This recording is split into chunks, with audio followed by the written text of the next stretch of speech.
La isla de las palabras, con Miki Blanco.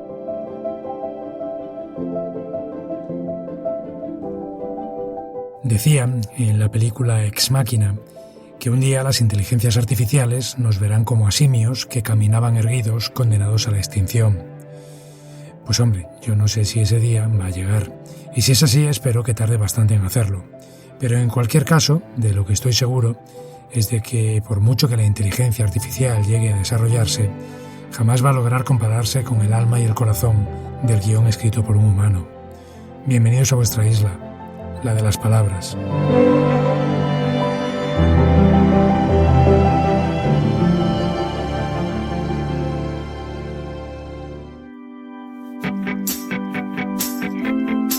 Secretos de guionista. Hola, yo soy Denis López Horro, en el escenario Deni Horror, y soy guionista y además cómico de stand-up. En los últimos años sobre todo me he especializado a la hora de escribir espacios de humor. He pasado por un montón de sitios, desde Resistencia, Locomundo, en Comedy Central, Battle Roast, los Roasts, y en la primera, sobre todo trabajando con José Mota en sus especiales de fin de año y también en su serie. Mi espacio de trabajo es, puede ser cualquier rincón de la casa, no necesito un lugar específico, o cualquier bar, muchos bares también. No soy de escribir en un sitio, puede ser cualquier lugar.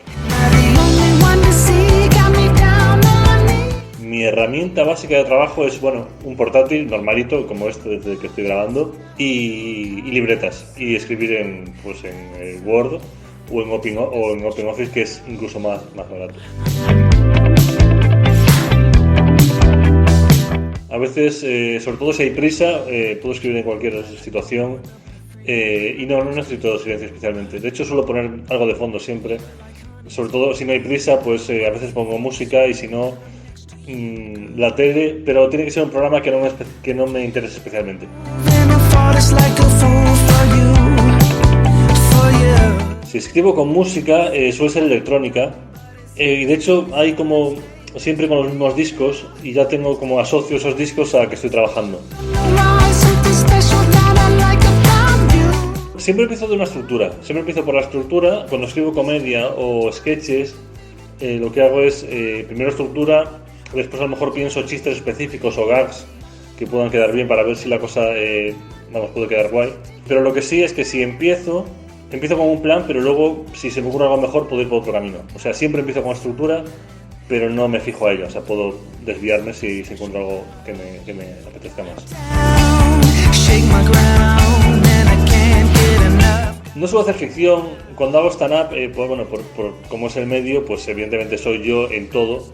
Sí que a lo mejor hay algo de mí en el tipo de humor, en todo lo que haga, siempre, aunque te intentas amoldar al programa o al cómico que lo presenta, pero siempre hay un punto que es lo que donde tú tiras. Y no sé, he hecho poca ficción, pero no suelo reflejarme especialmente, creo que es más en el humor.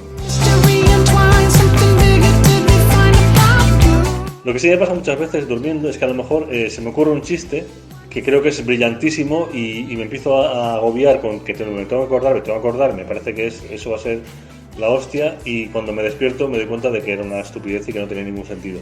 Eso sí me ha pasado muchas veces. Y ya está, muchas gracias por escucharme. Gracias. ¿Sabías que...? En el guión original de Raymond era un personaje amigable y feliz. Fue Dustin Hoffman, después de una lectura inicial del guión, quien sugirió que fuese un autista recluso, el personaje que hoy conocemos.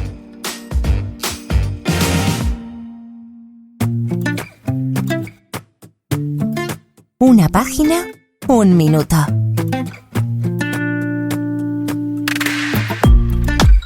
Bueno, pues vamos ya con las dudas de guión que nos habéis enviado esta semana a través de nuestras redes sociales y también a través de nuestra dirección de correo, islapalabras@gmail.com.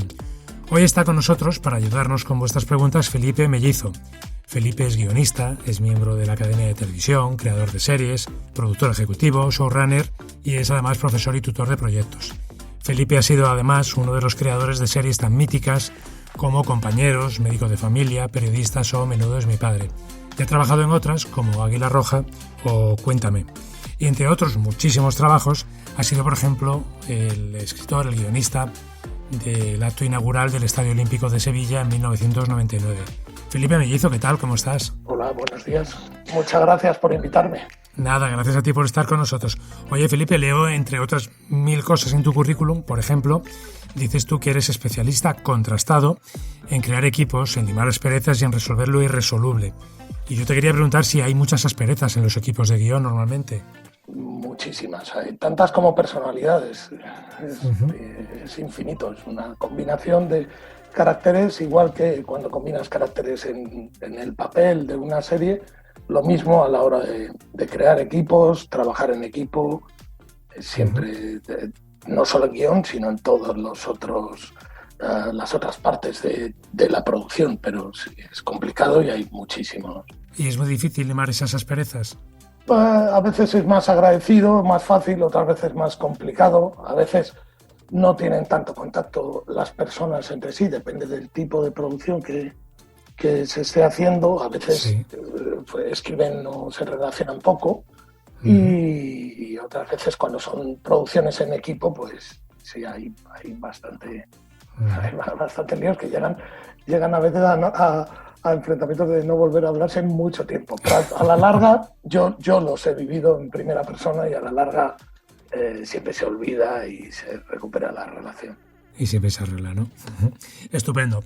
Bueno, pues Felipe, si te parece, vamos ya con las preguntas que nos han llegado esta semana. Muy bien.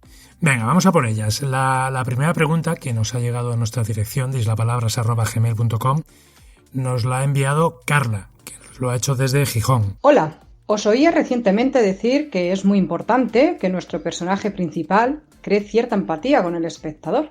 Querría saber si me podríais recomendar algunos trucos de escritura que ayuden a conseguirlo. Gracias. Gracias a ti, Carla. Bueno, Felipe, pues una pregunta complicada. ¿Cómo se consigue que nuestro protagonista, bueno o malo, le caiga bien al espectador? Pues, bueno, en primer lugar para mí, pienso que la historia es siempre, teniendo en cuenta que la historia es lo más importante para mí y que una historia interesante va a ayudar a que ese personaje seduzca más o menos, hay algunas reglas que son utilizadas por todos o casi todos, como es, pensamos siempre que tenga un atractivo, alguna característica que le haga destacar sobre los demás, puede ser positiva o negativa, sí. Una habilidad. Lo importante es que esta característica no sea lanzada al vacío, no sea algo que no valga para nada, sino que tenga una utilidad, que tenga que ver con la trama en la que se verá inmerso, siempre mejor que mejor. Puedes ponerle que juegue solitarios con las cartas o lo que quieras, pero si al final eso tiene que ver con algo de la trama, ayuda mucho a alimentar ese personaje y a crearle, ¿no? Luego, tampoco alimentarlo con líneas que no vayan a ningún lado. A mí no me gusta, por contra, que se alimenten personajes excesivamente, que a veces se alimentan de demasiados detalles gratuitos. No gastes líneas en cosas que no van a conducirte a nada ni van a pintar una característica esencial de ese, porque estamos hablando de protagonista, de ese protagonista. Bueno, esas características también pueden ser de carácter, no tienen que ser solo mecánicas o que fue croupier en un casino en Orleans y luego eso valga. Es que pueden ser de personalidad, de una forma de hablar, de tal. Alimentarle con características humanas, reconocibles y que tengan que ver con la historia.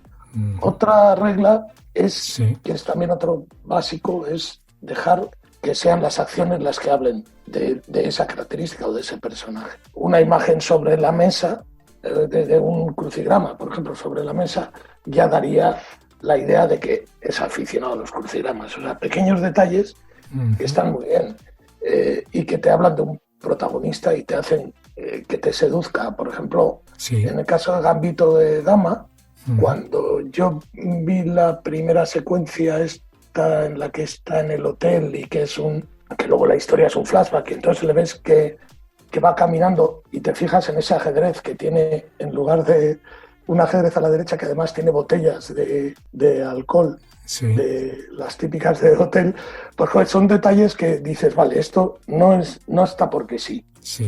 Como tercer pilar, bueno, tener cuidado a la evidente transformación si estamos creando una serie y no una obra única, sí. Si estamos al arco, al viaje y la transformación y las consecuencias y cambios que esa historia tiene en él o ella. Eso hace que la gente a veces se frustra porque el espectador está viendo, no se enamora del personaje porque ve que no está evolucionando conforme su criterio o el criterio general o lo que la historia demanda. Entonces hay que hacer que cambie, que no sea insensible a la historia, que esté vinculado. Yo, por ejemplo, como último truco, sí, podría decir que yo, como casi todos mis compañeros me imagino, cuando me enfrento a la creación de uno de esos perfiles suelo dedicar mucho tiempo a buscar modelos similares a los que describo en mi vida. Personas conocidas. Personas conocidas no solo en obras audiovisuales o literarias, que yo siempre defiendo la literatura mucho como una fuente de personajes, sino para hacerlo más, para que tenga más empatía, me esfuerzo en buscar ese modelo.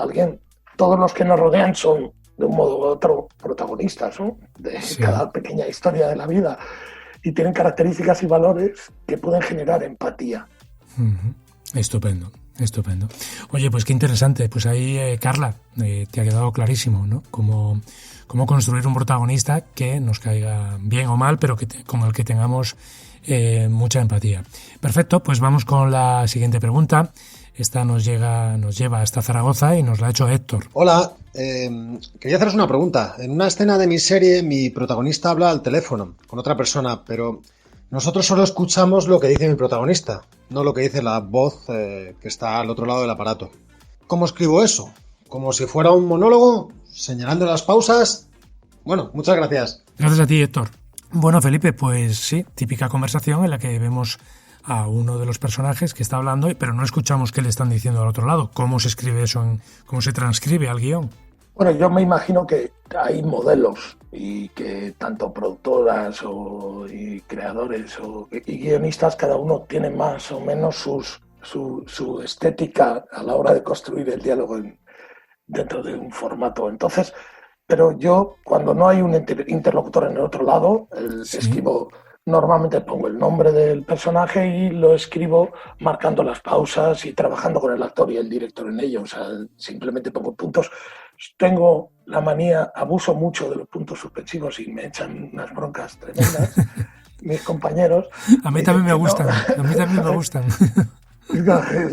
Estoy siempre poniendo puntos suspensivos, pero especialmente en una conversación telefónica marco y a veces pongo entre paréntesis a modo de las indicaciones, las acotaciones, pongo si la quiero media, larga o corta. Pero en algunos casos, cuando es muy importante, hemos llegado a escribir las respuestas, incluso a ensayar con el actor con ellas. O sea, si es una conversación y tú quieres que quede muy, muy bien, tienes que haber dialogado por lo menos en tu cabeza los dos lados, ¿no? Entonces, ¿qué te cuesta escribirlas? No las incluyas en el guión si quieres, márcalo como un solo bloque, pero en el fondo, como el guión es una medida de tiempo, podrían estar incluidas, porque es la forma en la que el productor y el director van a calcular mejor cuánto les va a durar ese diálogo. Pero, por norma general, yo no lo pongo, marco solo pausa, media, larga, corta, interrupción, y cuando el bloque requiere alguna acción, evidentemente lo corto con 2 líneas de indicación de acción tradicionales. Perfecto. Joder, pues me gusta además eso que indicas de que aunque no lo pongamos en el guión está bien, al menos mentalmente o aunque sea en otro lado, apuntarse las supuestas frases que dice el interlocutor porque eso va a facilitar mucho la acción y la interpretación del actor, claro. Estupendo. Venga, pues Felipe, si te parece vamos a por la tercera pregunta. Esta nos la han hecho desde Madrid y nos lo ha hecho llegar Blanca. Hola, en una de mis escenas uno de mis personajes está escuchando la radio y un locutor habla presentando dando paso a un tema musical. Quería saber cómo puedo escribir las palabras del locutor y cómo debo tratarle. Como voz en off, como un personaje. Muchas gracias. Gracias Blanca, gracias por la pregunta. Bueno Felipe, pues es una escena bastante clásica, ¿no? Bastante típica. Un protagonista, un personaje que escucha la radio y escuchamos al locutor que está haciendo una narración y dando paso a un tema musical o, bueno, hablando del tiempo, la típica escena de la radio de fondo. ¿Qué hacemos con esa locución? Se parece un poco a otro caso, al caso anterior, pero es básico. Todo lo que se va a ver o escuchar debe estar en el guión. Si es un texto que nosotros hemos creado inventado más, yo lo pondría como... Yo lo marcaría con... Si el personaje no es un personaje que quieras que sea alguien concreto o que tenga que ver con la historia realmente y es un locutor sin más, sí. Lo podría poner como voz en off. Pero por supuesto que todo lo que diga, eso se va a tener que grabar, salvo que sea una pieza histórica. Por ejemplo, imagínate que lo que metes es el mensaje de Churchill en la Segunda Guerra Mundial, este famoso de lucharemos arrodillados y tal. Todo este discurso, pues bueno, tendría que estar transcrito, entero, transcrito por tiempo para ver cuánto ocupa, e incluso a veces pues lo usas parecido a la realización radiofónica. Tienes que marcarlo, pones de más el texto y marcas dónde quieres que ese texto se vaya, en qué momento se apague o se encienda, y dejas un coleo de texto también cuando es una radio. O sea, tiene varios trucos, pero básicamente yo lo incluyo porque se va a entender más que si ponemos un TC. La duración de la secuencia se va a medir mejor y la producción va a ser más sencilla si transcribimos. Y los que lean este guión, porque en el fondo a veces se nos olvida que el guión lo hemos tratado muchas veces de una forma muy técnica. A mí me gusta que el guión tenga una lectura literaria. Que tú puedas leer este guión en 2060 que está escribiendo esta persona que pregunta y se entienda. Entonces, por eso prefiero que la mayor cantidad posible de información esté dentro del guión. O sea, que yo lo marcaría como voz en off si no es de la serie y escribiría todo lo que dice la radio. Perfecto. Bueno, Blanca, pues ahí tienes la respuesta. Es un poco más trabajoso porque tendrías que escribir la parte también del locutor, pero es mucho más útil y bastante más preciso y se va a entender mucho mejor. Perfecto. Venga, pues Felipe, vamos a por la última pregunta. Esta nos llega desde Guadalajara y la ha hecho Raúl. Hola, muy buenas. Leí recientemente que Billy Wilder decía que si tienes un problema con un tercer acto, en realidad el problema está en el primer acto. No sé si con ello se refiere a la presentación de personajes. ¿Me lo podrían aclarar, por favor? Muchas gracias. Gracias, Raúl. Gracias por la pregunta. Bueno, pues Felipe, Billy Wilder, uno de los grandes del guión, decía que el problema puede estar en el primer acto. No sé si tú estás de acuerdo y si lo estás, ¿a qué se refería exactamente? Bueno, casi con Billy Wilder. Tengo que estar de acuerdo siempre. Pero hay muchas frases de él en la red y se pueden ver fácilmente. Son casi todas, sean realmente hayan sido dichas por él o no, porque nunca no se tiene la certeza. A veces, salvo que esté grabado, yo sospecho que en este caso de lo que hablaba o como yo lo interpreto es que realmente hay que leerlo al revés, que si no está bien desde el principio, al final va a ser un desastre. Claro. Probablemente no te habías dado cuenta, cuando te has puesto a escribir, no te has dado cuenta de que no habías planteado bien la historia, ¿no? Y eso es algo más común de lo que parece. Y estabas echando leña y más leña, intentando tirar para adelante con el guión, tirando para adelante con la historia, con un detonante mal construido. Pensando que avanzabas y que esto iba bien, alimentando con giros o tal, pero cuando ha llegado la hora de cerrar la historia, de repente has descubierto que nada te encaja. Que no se sostiene. Que no se sostiene, ¿no? Entonces se te fue, realmente se te había ido de las manos desde el principio. Yo interpreto esta frase de Billy Wilder como que lo que mal empieza, mal acaba, pero dicho al revés. Si has llegado hasta aquí y esto es un desastre, es que has acumulado un montón de errores desde el principio. Entonces, vete, termina y si quieres cierra lo que se te ocurra y vuelve otra vez al principio y busca qué es lo que hiciste mal. Sí, a lo mejor es un poco como un edificio, ¿no? Que si se empieza a construir mal los cimientos, al final cuando llegas a la parte de arriba dices esto se tambalea, ¿no? Y tienes que volver abajo porque empezaste mal. Supongo que es algo así, ¿no? Claro, es una interpretación que le doy. Habría que hablar con él para saber. Vaya, va a estar complicado, pero la verdad es que sería una charla muy interesante. Perfecto. Oye, Felipe, pues nada, que hemos llegado al final, que ya hemos contestado todas las preguntas, que te agradezco enormemente que hoy nos hayas ayudado con las preguntas de los oyentes. Pues nada, gracias a ti. Un abrazo. Hasta luego.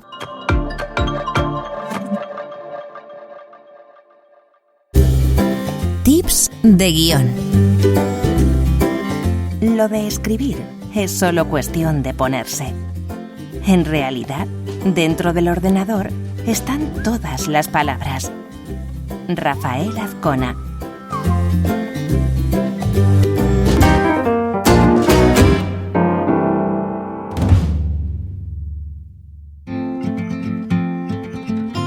La isla de las palabras.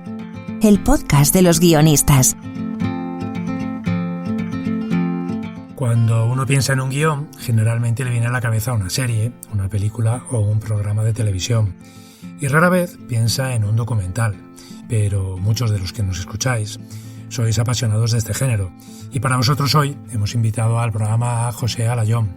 José es guionista, director y productor, autor de largometrajes como Slimane y cortos como En el insomnio o Un día en el paraíso, y ha realizado además documentales como La vida según era y producido otros como Hotel Nueva Isla o Las Carpetas.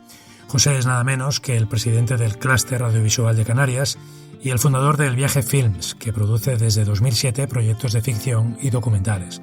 José, ¿qué tal? ¿Cómo estás? Hola, ¿qué tal? ¿Cómo estás? Oye, José, lo primero que quería saber, he visto que en el Viaje Films apostáis sin ninguna duda por el género de autor. ¿Esto significaría que os movéis entre la realidad y la ficción en vuestros proyectos? Sí, totalmente. Nos gusta incluso poner en duda, ¿no? qué es la ficción y qué es el documental, ¿no? Desde que uno decide poner una cámara, elegir un encuadre, narrar una historia, está interviniendo, ¿no? Y está construyendo de alguna forma una realidad, ¿no? Más o menos la discusión que tenemos constantemente, ¿no? Entre nosotros y hacia afuera, porque los productos hay que colocarlos, es, ¿no? Que la ficción no contiene todo el rato ficción, ni el documental contiene todo el rato documental, ¿no? No es totalmente real, ¿no? Nos gusta romper esa barrera, ¿no? Uh-huh. ¿Quiere decir eso entonces que, por ejemplo, que cuando hacéis un documental intentáis también, hacerle una narrativa un poco ficcionada, ¿no? Sí. A ver, ahora, como te hablo también como esta especie de híbrido que soy, ¿no? Que incluso soy fotógrafo también, ahora estoy trabajando en proyectos en fotografía, soy director, guionista, productor. En un principio uno es bastante productor con los proyectos, ¿no? Y los proyectos al final hay que escribirlos, ¿no? Y necesitas un guión, necesitas una sinopsis, necesitas un tratamiento, ¿no? Necesitas todo eso, sea documental o ficción, ¿no? Entonces desde ese principio empieza uno a escribir ya, ¿no? A construir una historia, ¿no? A construir, en el caso del guión, pues no tiene que ser tan guionizado, tan dialogado de alguna forma, pero nosotros solemos apostar por construir guiones totalmente narrativos, totalmente ficcionados, ¿no? En la que hay un desarrollo de personajes, en la que ocurren una serie de peripecias, en tanto la ficción como el documental, sí. En el hilo de lo que nos estás contando, yo quería saber en tu caso concreto, para todos los oyentes que nos escuchan, que están interesados en el guión del documental, ¿tú por dónde empiezas ese guión? Cuando te vas a plantear un documental, ¿cuál es lo primero que haces? Hombre, solemos trabajar, yo y los directores con los que trabajamos y los guionistas con los que trabajamos, solemos trabajar a partir de la experiencia, sobre todo, ¿no? Vamos a convivir con esos personajes que son reales y a partir de eso empezamos a escribir supuestos de posibles cosas que podrían ocurrir, ¿no? De alguna forma, ¿no? La idea de forzar un poco la realidad, ¿no? No intentamos darle a los personajes reales, a las personas reales que pertenecen a ese documental, no intentamos darle cosas que no le pertenezcan, sino construir con ellos, ¿no? Hay una cosa, siempre hablamos en la construcción del guión o de la narrativa de un documental, creo que hay varios guionistas diferentes. El primero, pues el director y el guionista. El segundo, yo siempre pongo al personaje en sí mismo, ¿no? Esa reflexión, eso de estar con los personajes, estar intercambiando con ellos información, esa convivencia sin cámara con ellos, te hace construir escenas también, ¿no? Con ellos. Y después ya viene otro que me parece hiper importante, que es el montador también, ¿no? Al final las películas documentales están muy abiertas a la realidad, a lo que ocurre, a todo el entorno, y ahí es donde interviene mucho el montador también, ¿no? Que es otra reescritura ya al final, después de haber filmado, ¿no? Precisamente te iba a preguntar por eso, ¿no? Porque a diferencia de otros géneros, el documental, el montaje es una de las fases del guión, ¿no? Realmente. Totalmente. Nosotros trabajamos mucho con Manuel Muñoz, que es director también de El mar nos mira de lejos, una película que produjimos, y si miran los créditos nuestros, de nuestras películas, en la mayoría de los créditos aparece también como guionista. ¿Por qué es guionista? Porque al final, una de las cosas, de las ventajas que tiene el documental y este cine híbrido que hacemos es que contamos con más tiempo. Podemos ir a filmar montar y volver a filmar de alguna forma, ¿no? Y eso es una ventaja que muchas ficciones no tienen, ¿no? Entonces podemos reescribir en ese montaje y aparte de eso, un documental siempre se va con más material filmado. En el proceso de montaje se va construyendo también la película, ¿no? Es como, al final un documental es como una especie de proceso más caótico en el que la realidad te desborda de alguna forma y es en el montaje donde realmente se reposa esa experiencia, ¿no? A nosotros nos gusta mucho la idea, más que cine documental o ficción, la idea de cine experiencial, ¿no? De tú como creador tienes una experiencia de cara a la realidad, ¿no? En el contacto con esa realidad y te cambia de alguna forma, ¿no? Oye, y entonces cuando presentáis, como estabas comentando, ¿no? Un guión, una escaleta, ¿no? a una productora sobre un documental, no sé si en esa escaleta hacéis un poco como se hace con la ficción, ¿no? Que incluís elementos como puntos de giro, detonantes, climas, argumental. No sé si es algo parecido. Sí, completamente. Realmente en ese proceso lo que hacemos es un trabajo igual que el que hace un guionista de ficción. Además, lo trabajamos desde la ficción. Pensamos en justamente eso, en el desarrollo del personaje, en puntos de giro, en quién es nuestro protagonista, en quiénes son nuestros secundarios, en el clímax, construimos una estructura aristotélica completamente, generamos una presentación de personajes, trabajamos y la gente dirá que raro, es documental, no sabes lo que va a ocurrir. Trabajamos desde la experiencia y lo dejamos claro al principio del guión también. Este guión es un guión previo a la idea y después cuando filmemos iremos cambiando, ¿no? Nosotros siempre hacemos una pequeña introducción al guión, ¿no? Diciendo, el guión se ha escrito a partir de la experiencia de tantos meses viviendo con nuestros personajes o de la experiencia ¿no? Siempre lo explicamos un poco de la realidad de por qué hemos construido ese guión y evidentemente va a quedar abierto a lo que ocurra en el proceso de filmación, que va a ser súper importante, y el proceso de montaje, ¿no? Sí, yo entiendo que en el guión de documental uno no va tan atado como en el guión de ficción, pero eso no quiere decir en ningún caso que no haya guión, claro. No, incluso hacemos desarrollo de personajes también, hacemos descripciones de personajes, intentamos, porque al final es la fórmula de que un comité, de que una televisión, de que una distribuidora pueda tener algo físico, ¿no? Al final el cine y el audiovisual es algo muy volátil, ¿no? ¿Qué es lo que tenemos cuando no está filmada o no existe la película? Pues esos textos, ¿no? Entonces creo que la mejor forma de explicarlo es la forma clásica que tiene la ficción, ¿no? Que es la que le da un poco de forma a esos proyectos, ¿no? Claro. Oye, y por ejemplo, en tu caso concreto, en cuanto a la estructura, ¿a ti te gusta, por ejemplo, usar la voz en off, no usarla? Pues depende. Intento siempre que las películas se intenten contar sin la voz en off, ¿no? Porque me parece el recurso más fácil, ¿no? Pero si es necesario y le viene bien a la historia y coloca al espectador y le aporta algo más que el simple texto, me interesa, ¿no? No soy un talibán de quiero eliminarlo o no. Es verdad que siempre empezamos trabajando diciendo la voz en off es el último recurso, ¿no? De alguna manera. En ficción y en documental, también, en los dos, ¿no? Sí. Después si no se entiende o si creemos que esa voz en off puede aportarle algo a algún personaje porque es el personaje el que lo aporta o porque puede dar una información que visualmente no es tan atractiva o imposible económicamente de rodar o lo que sea, pues lo incorporamos. No somos talibanes en eso, no nos interesa, pero intentamos evitarla, ¿no? Nos molesta a veces estas películas que siempre tiran el recurso de la voz en off porque es lo más fácil, ¿no? Intentamos siempre pensar que el cine o el audiovisual es una forma narrativa que es con imágenes y con sonido, ¿no? Intentamos alejarnos de la literatura y después si hay que entrar, pues volvemos y no hay problema. No tenemos ningún problema en volver a la off. Bueno, José, nos lo decías al principio de la entrevista, ¿no? Tú eres director de fotografía. De hecho, te llevaste el premio en el Festival de Sevilla por La ciudad oculta. Y yo quería saber si el ser director de fotografía te da mucha ventaja a la hora de plantearte o de enfrentarte al guión de un documental. Sí. Igual que estábamos hablando antes de los posibles guionistas que tiene un documental, ¿no? Que no solo uno, sino son varios, ¿no? El director, el guionista, los mismos personajes, el montador. Creo, yo por lo menos en cómo trabaja, en la forma que tenemos nosotros de trabajar, intervengo mucho como fotógrafo también, ¿no? En el guión de alguna manera, porque al fin y al cabo estás tú con la cámara, tú encuadras, tú decides, hablas con los personajes para intentar conseguir construir. Al final los documentales que hacemos nosotros los construimos mucho también, ¿no? Intentamos buscar el plano contra plano, le pedimos a veces a los personajes repetir cosas que han ocurrido o cosas que ocurrieron en algún momento y no las vimos, ¿no? Eso también es escribir, ¿no? Es que al final es verdad que es extraño, ¿no? Mucha gente se pregunta, ¿no? ¿Cómo se construye el guión de un documental, ¿no? Sería la gran pregunta que se hace mucha gente, ¿no? Muchas personas que están entrando en el documental, que tienen dudas, que tienen mucho pudor al acercarse al documental desde la ficción, ¿no? Y yo creo que hay que ser un poco libre, ¿no? El documental quizás es el género más libre que existe en el audiovisual, porque te permite incorporar muchas cosas, más cosas quizás que incluso la ficción, ¿no? De alguna manera. Y la verdad que es un lujazo ser el fotógrafo y el operador de cámara de un documental, porque te permite estar muy pegado al director y muy pegado a los personajes, y la cámara al fin y al cabo es el elemento principal que hay para narrar, ¿no? En imágenes, ¿no? En esto que es el audiovisual, ¿no?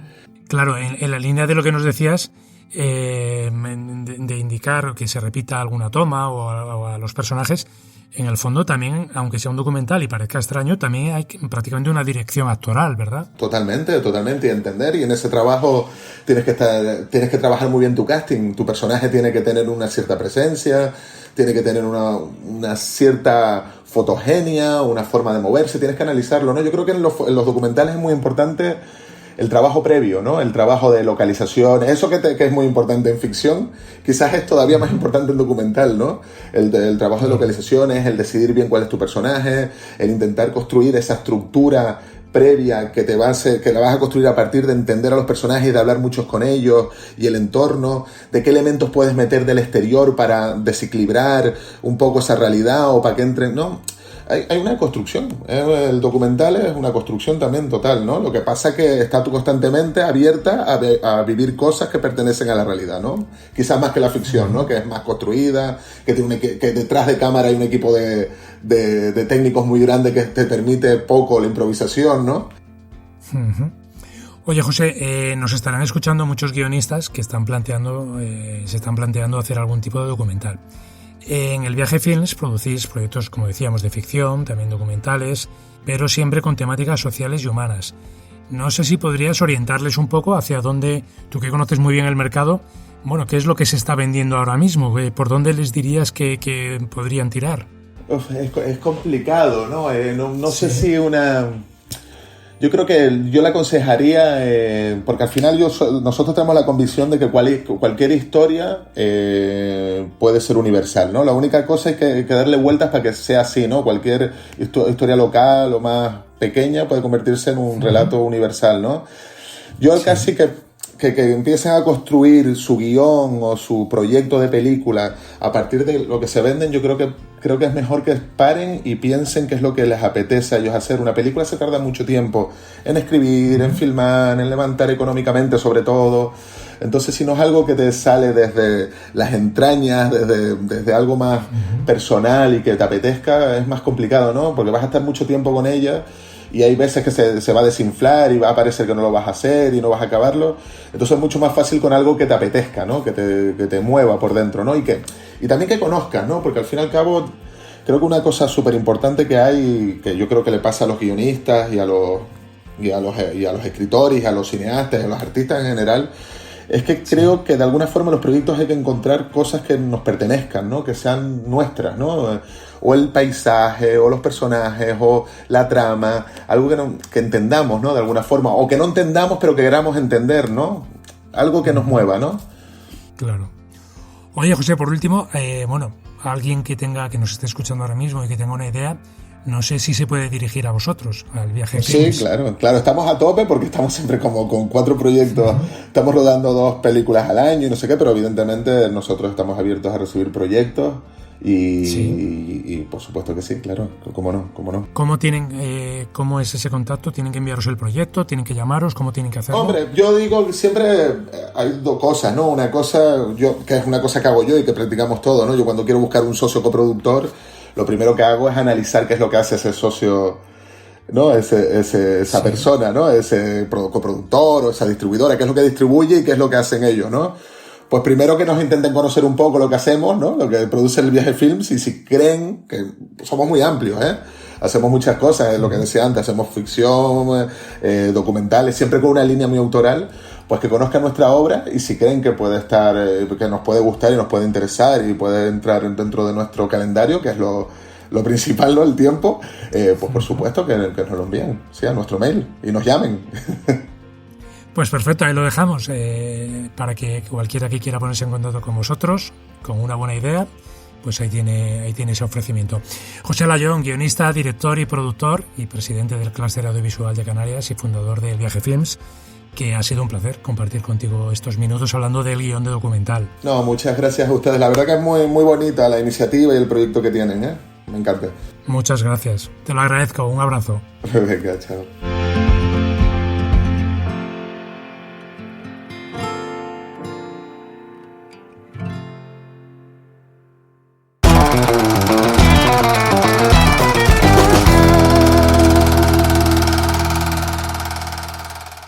Bienvenido al Cinematón de la Isla de las Palabras.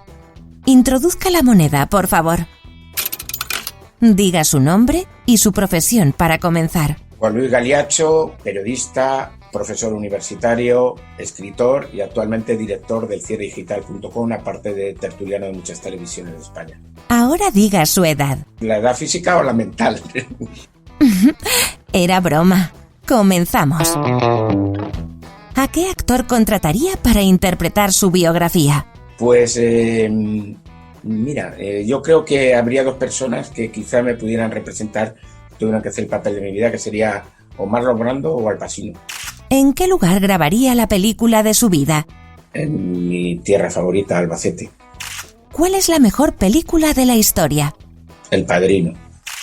¿Y la peor? La peor, bueno, pues quizá me quedaría con alguna de las comedias tan absurdas que ha habido. Por citarte alguna, Torrente.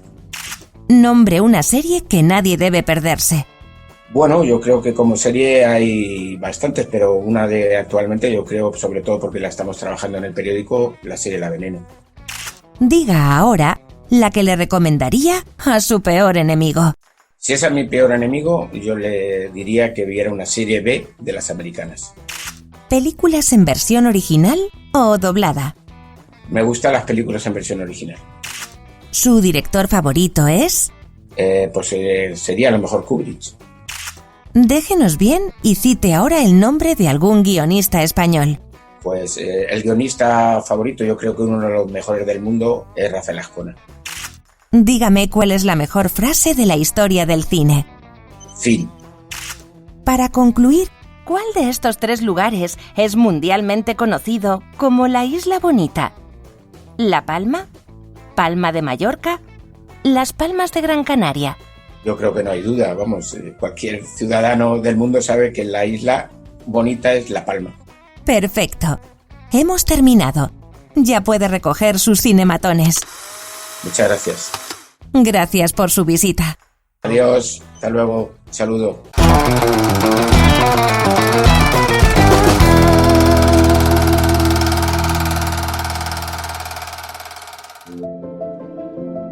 Pues esto ha sido La Isla de las Palabras. Espero que os haya gustado nuestra singladura por los mares del guión, pero si no ha sido así, recordad que en el fondo nadie es perfecto.